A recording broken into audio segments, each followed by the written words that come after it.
Good afternoon, everybody. What we're going to be discussing here is basically trying to give you an overview of the updated integrations that'll help connect content to your front end and make sure that it becomes easier to do this. So the topic is essentially show how these services work into our new into our new mesh framework, and some of the key takeaways from today is how fast and easy it'll be for you to integrate using mesh. Basically, you don't need to build enhancers as such. We show you how it's easy to get the Canvas API and render final content without much effort. We no longer need to map data directly, or we can map data directly to the components. So we do that at the data level and attribute level rather than at the higher content type level. So we're not going to spend too much time on slides here. I'll hand it over to my superstar colleague, Cam, who is here with us. And without further ado, I see we're about 30 people here. Say hi to Cam, everybody. And I'll quit my screen sharing here and hand it off to Cam for the next 15 minutes or so. Feel free to ask questions in the panes around the session. I'll be hanging around to answer them, and see you back here when Cam is done. I'll quit my screen sharing. Over to you, Cam. Sounds good. All right. I've got some fun things to show you today. Let me share my screen. Just double check. Can everyone see my data types here? Okay, let's get started. So as we talked about in the keynote, we're trying to do something quite interesting with data around content management. So traditionally, content management systems when you're integrating data with them, you have to write a whole bunch of glue code. It doesn't really provide any sort of assistance for anything other than just content. And we're kind of trying to make it so that we put content managements back one layer and make it so that we can democratize the content that authors are allowed to consume and place on a channel. So in some ways, it could be thought of as similar to like an API aggregator, but it's not really, because we're trying to change it from being a developer tool to being an author tool to allow authors to experiment with their different data sources. So like experimenting with new marketing systems, new composable systems, that sort of thing. So today I'm going to show you an example of the same example that was in the keynote with binding product reviews to a composition, but I'm going to show you a little bit more of the details of how it works. So to start with, in Uniform, we have the idea of data types, and you can think of those as basically like an API. And in this case, what we're going to do, we're going to add one, and you can see we have several options here. And right now, these are determined by what integrations we've installed. So for example, you can see Contentful here, but we have a couple of generic ones, and that's one of the ones we're going to use today for HTTP request. So in order to make that, I'm just going to add a new HTTP request here. What we're going to do is we're going to use the same API that was used during the keynote. It's called SERP API. If you're not familiar with SERP, it stands for Search Engine Result Page. And what that does is it lets us connect to like scraped search engine results. In this case, we're going to use Google reviews to connect this stuff. And what I'm going to do is I'm going to grab a URL that I have here on the side, and I'm going to paste in the space URL. And you can see that we've got an API key here and the basic parameters that we're going to run for this SERP API data source that we're creating here. And when we take that data source and save it, now we've got a data type. So if the data source is the base URL of an API, the data type is a specific resource on that API. So in this case, the SERP API, we've got the authentication set up, but we're not telling it exactly what we want to get. It has a whole bunch of stuff like Google reviews and Google search results and all sorts of other stuff. So what I'm going to do is set it up to fetch the Google reviews. And you can see that I pasted a long query string in here that has all sorts of parameters on it. But the key one to look at is we have this product ID here. And this product ID is the specific product that was demoed during the keynote. And what we're going to do is we're going to change this because we want to be able to take this product ID and use it in multiple places. So with the data type is not just a static thing. It can have variables in it, so we can fetch different stuff. So I'm just going to use product ID. And I'm going to hit enter here to create a variable. And I'm going to set a default value here of that same ID. So, and I'm going to call this Google Reviews. So if I save this, I'm going to save it and test it. So what that means is I'm going to be able to actually check and make sure that my connection to this API is working before I can use it in my composition. And so if I hit fetch test data, you can see that what will happen is that this API is kind of slow because it has to scrape the Google results. So it's a good example of how we can speed APIs up, which I'll show you in a bit. And you can see that we've got these reviews that come back. And these are the reviews that you saw during the keynote as well. So now we've tested that it works. The next thing we need to do is let's actually use it on a piece of content. So I'm going to grab the same Javelin composition that was used during the keynote. And I've got these reviews that are on here the same way. And I've got just one review here. And this review is just right now bound to lorem ipsum content. And that lorem ipsum content we now want to make the real actual data. So what I'm going to do is I'm going to manage my data resources, attach this composition. You can see there's some contentful stuff here already. I'm going to pick that data type that I just created, Google Reviews. I'm going to keep the default product ID for right now, and we're going to call it Javelin Reviews. I'm going to save that.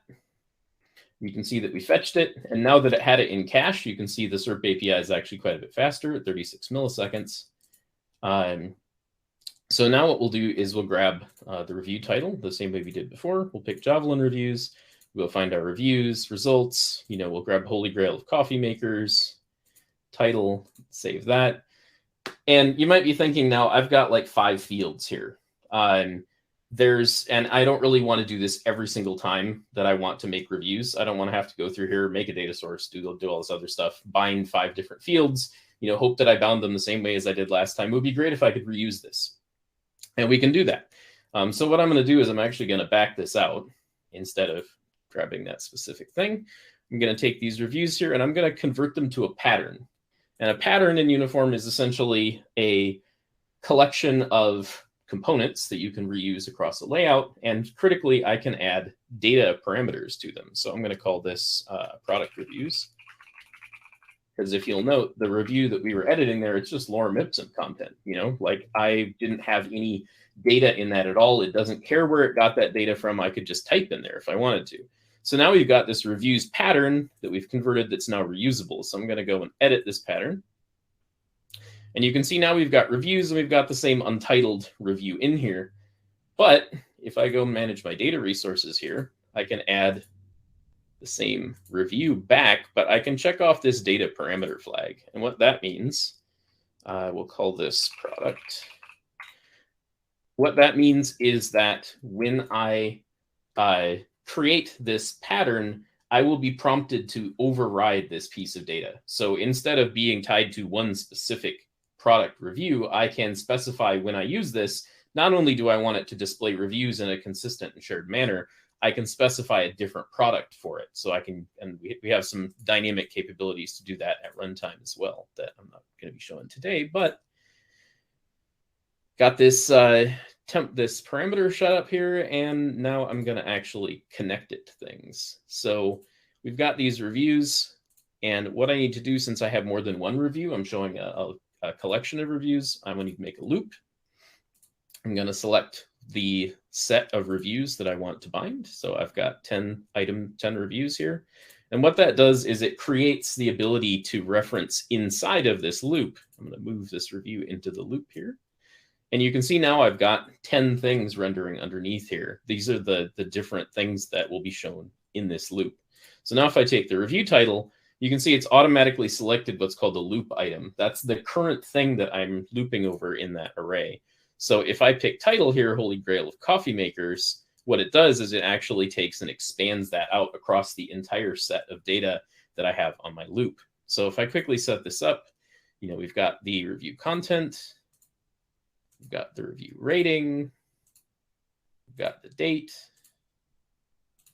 we've got the origin.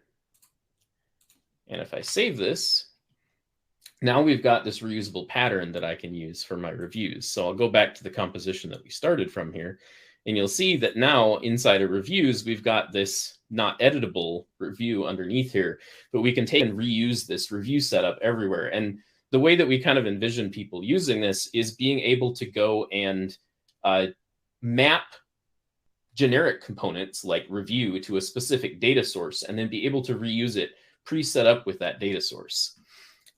So you could, for example, build a generic component like a card and then bind it to an author or to a coffee maker or to a review or whatever you want to do there.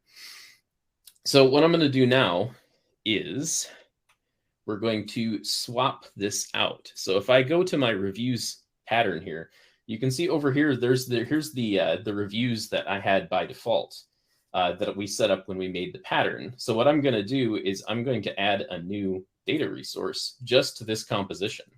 And I'm going to swap that out with a new product ID.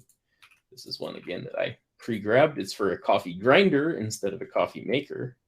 And we're going to call it Bharat's Reviews. Save this. And now we've rebound it to this, and you'll see that now we're talking about coffee grinders in these reviews, and it's a totally different set of reviews. So we can take that pattern and we can reuse it on multiple different places using the same type of data. That's why we call it a data type, but then swapping out the specific details of it. So I'm going to save this now. And then the last thing I really want to talk about around this is being able to fetch the data. So if I switch over to Postman here, I've got set up to make a request for this composition data from our Edge-Hancing API. And if I fetch this, the first time we fetch it, you can see it's not super fast because we're waiting for that API to get us the data. But if I fetch it again, you'll see that it's really fast because now we've got that API data cached up at the edge. We intentionally are not doing that for the editor. But if I scroll down here past the rest of the content that we have, that's the headers, you can see that here's our reviews. And inside here, we've got the data, the date and the tech, the other things that we connected our data to. And this is somewhat of an interesting point about Uniform, is it's almost like GraphQL in that it ends overfetching, but it does it in a way that the author actually controls what you need. So if you imagine fetching a whole data set, like if I go back here and show you the data resource for this, like I'll actually show you this contentful one because it's an even better example. You can see this big giant sys section that comes out of contentful. Really fast Taylor was 23 milliseconds. There's this big sys section inside this contentful content. And if you're building a headless site or a composable site and you're not being really careful with this, you can add a tremendous amount of weight to your page because like you'll get all these different system IDs. If you're just grabbing an API response from say Contentful or many of these other systems, you get a bunch of metadata back. You don't need to render the page. And we can solve that problem because we told the system already exactly what text we cared about. So all of that sys stuff is not actually going to make it back to the page, and it's not going to add to your performance weight. And then the last thing I wanted to talk about is the fact that you can make your own of these. So this is this contentful one, for example. If I go back to my data types, I'll show you its call to actions here. So you can see that this doesn't look like that REST UI that I was talking about. This is a custom UI, and you can build these APIs, this type of UI yourself. So if you want to add experience on top of fetching different data types that you can use in Uniform, we're filling in these allowed content types. Like if I go and test this contentful entry, you can see we have a selector that lets us pick an entry, whereas if we were going to do this with like the REST API that we talked about earlier with the Google reviews, we would have to do that instead by like pasting a contentful entry ID in here. Whereas if we build a nice UI on top of it, we can let you select one instead. So this lets us provide, and as customers, you can build custom integrations like this yourself when we're working on a nice UI kit to be able to do this easily and replicate some of the default functionality.